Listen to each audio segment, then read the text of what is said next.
A jury in Chicago found the actor Jussie Smollett guilty on Thursday of falsely reporting to the police that he had been the victim of a racist and homophobic assault in 2019, an attack that investigators concluded was a hoax directed by the actor himself. With its finding, after more than 9 hours of deliberation, the 12-person jury indicated it had chosen to believe the accounts of two brothers who testified that Mr. Smollett had asked them to mildly injure him as part of a publicity stunt.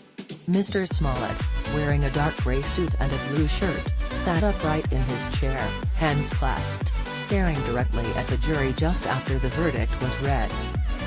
Nenye Uche Webb, the special prosecutor who handled the case, said afterward that Mr. Smollett only made matters worse by continuing to stand by his account at trial.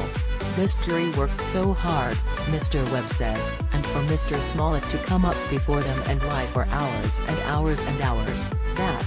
The case dated back to the frigid early hours of January 29, 2019, when Mr. Smollett, known then for his role in the Foxx music industry drama Empire, told the police he had been the victim of a hate crime near his apartment building in Chicago.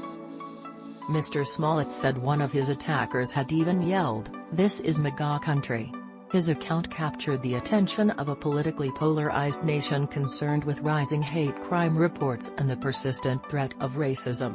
But public support for Mr. Smollett quickly evaporated when investigators came to the conclusion 3 weeks later that he had staged the attack on himself.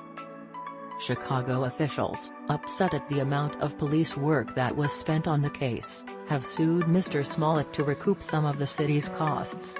They were similarly critical in 2019 when the office of the city's top prosecutor, Foxx, who early on had recused herself from the case, citing a potential conflict, quietly dropped the charges in exchange for Mr. Smollett's agreement to forfeit his $10,000 bond and perform community service.